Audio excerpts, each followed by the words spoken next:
So the thing with Fusion, if you might not know it, it's called, you would say it's resolution independent, meaning that it doesn't care what resolution you're using as long as it can take in the input and, how you would say it now, scale or use a percentage to determine how far up or down or left or right the object that you're placing on the screen has to be. What I mean by that is this.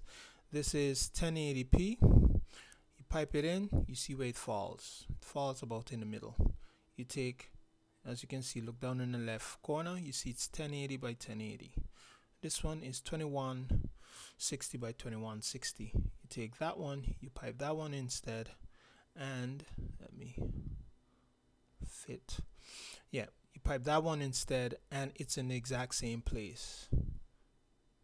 Exact same place. So what Fusion works with, it works with, as you've often seen, you might have seen where it says like 0.5. So then 0.5 is halfway up anything you put it on. And if they have resolutions that are, yeah, let's say same, how you to say it now, 1-to-1 in this case, it then just knows to go 50% up or 50% down or whatever, you know. So the paint node, one thing about the paint node is that it doesn't show anything on screen unless it have a background, what's called a canvas. It needs something to be able to paint upon. So there are two ways you can set up the paint node properly for use. One, you can either put down the mic, you can either put it direct inline so that everything goes through it, then it knows what its resolution is, its painting resolution or canvas. Or what you can do, you can use a merge, or you use a background to set the resolution, and then you merge it over a background. I did it this way to show you the example with the resolution that I spoke of. The project has a auto resolution on, and it's 1920 by 1080. Because of that fact, as you can see, it is working on a smaller canvas. But if we go and we put this to 2160 by 2160, oh, I have to turn this off. 2160 by 2160 to match the background on which it is being used or merged upon, then you notice it's back in the same place as before. The canvas matches the entire resolution and dimension of the background node of the merge. Now, why would you want to put it in this way? Why would you want to merge it over like that instead of inline? Well, the nice thing about it, one, is because you pass it through the merge, you get to use all the blend modes of the merge node. Oh, screen, overlay, etc. So now you have the option to use it. You also have a neat option to throw a transform in between, and because the transform is there naturally, then you can move that up and down. Then you move all the strokes that are inside of that paint node. But also it avoids you being in a situation where if you had it inline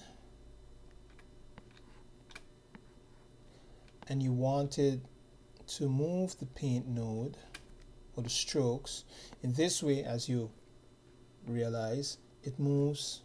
Oh, is it connected? No. Yeah, it ends up moving everything that you might not want. So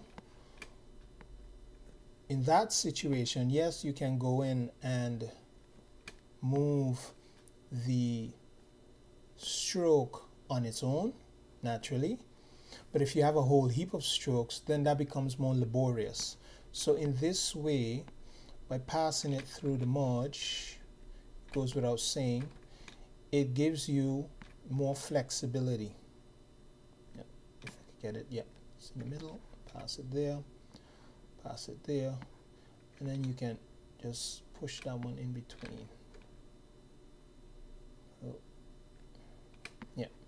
So then that gives you more flexibility to just have the paint. Let's see here, background. Didn't have a background. So it gives you more flexibility to be able to move around all the strokes from that node at that moment. So these are the two ways you set up the paint node to be used in your project. This is like the basis thing. And sometimes I think people just get caught on the whole issue of the resolution. You might be painting and you're wondering why aren't they lining up? And the reason being that the resolution on which it is falling, it has a different coordinate system, because 50% on a 20 by 60 is different than a 1080. So if I, for instance, pipe this into there, you see it's a much smaller area now, so that doesn't correspond to the background it's going on, so it doesn't use the full canvas of the background. So at least you could, you might run into this and not realize what is going on. You're like, what the hell is happening? But this needs to know what resolution or / canvas it will be working on. I hope this helps you to better understand the paint node. This is one of the many that I'll be doing. I'll be doing more tutorials on the paint node, but this is just the basis that you need to know, and this is one of those gotchas that could help you out of a lot of situations where things aren't working the way you thought it should. Okay, well, follow the channel and I'll be posting more tutorials on the paint node and other nodes, but the paint node, I'm gonna dig into it and see if I can show you as much as possible what I know about the node. All right, on to the next one.